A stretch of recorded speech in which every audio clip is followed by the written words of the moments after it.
don't know about you lot, but I feel like it's been a long time since I've seen this guy. So we've decided we'd better get back and get our asses back into gear and do some videos. So we've been pondering a few subjects that we're going to bring to you. We're going to try and keep them short, brief. That's a 5-minute timer. So when you see that running out, just yell at us and we'll try and cut it down for you. Is the mic on? Yep. All right. Cool. So what subjects? Today we're talking about manipulation. Manipulation. So manipulation specifically in business for this, we'll keep it to that kind of category because that'll make it easier for us. Right, so you have an experience of manipulation that you'd like to share with us from a business perspective. Go. Yes. So this person, keep it very brief. Yep. Got in touch about something that they were up to in Christchurch. Mm-hmm. So I said, yeah, let's catch up. Let's hear more about this thing. Yep. So we caught up and he went through his spiel, told me what he did, all that kind of good stuff. And then he asked me what I did. So I told him what I did. And then he mentioned, oh, you know what? I might have use for your services at some point. Well, that'd be great, wouldn't it? Okay, cool. That's awesome. And so we talked a little bit about what I do and how I could potentially help them in their business. Great. And then they wanted to catch up again. So we caught up a second time. Twice. And this time, they started talking about what they're up to. And what they're hoping to do in the next couple of months in Christchurch, right. in their space. Yeah. And so I said, yeah, look, that sounds interesting. I'd be keen. Tell me more. So he told me a whole bunch of information about it. Mm-hmm. And then I said, yeah, cool, let's do it. I'll be keen to come along. Yay. Given if things work out, if we're nothing on that day, blah, blah, blah. Yep. So send me some information. So he did. Yep. And then... so you committed? You were like, yeah, I'm in. Yeah. You committed? Yeah. I'd say I was probably 80% committed. Great. At that point. Cool. And then towards the end of the conversation, he goes, oh, you know what? I don't have a need for your services at the moment. And I don't foresee a need anytime in the future. But if it does come up, you're the first person I won't contact. Yeah. Nice. And so that was a weird experience. Yep.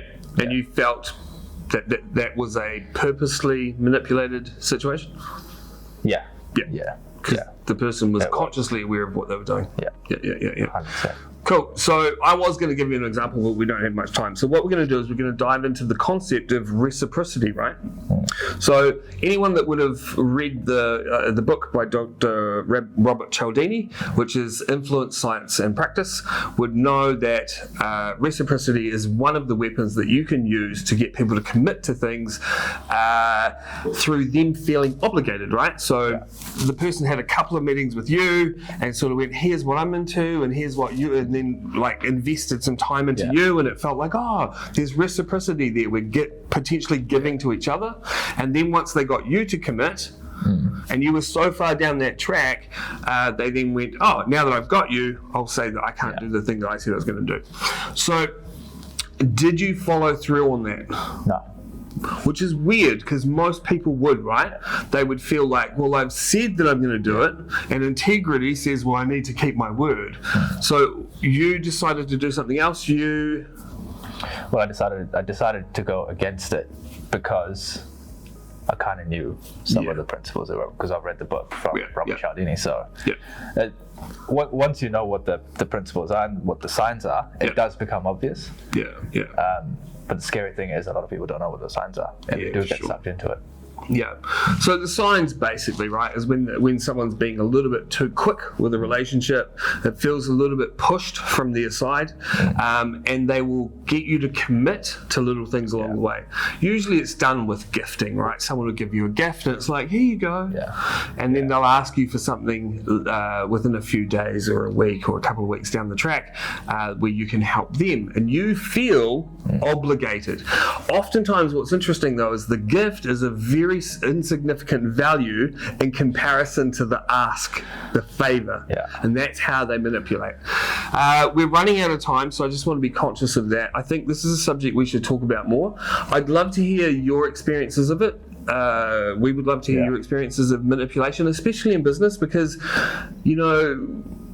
we're all out there to make money and to do good work, but if there are people who are purposely, consciously manipulating that and they know they're doing it, needs to stop. It needs to stop.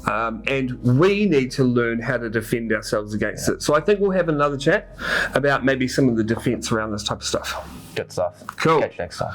Good to see him again, yeah? See you next time.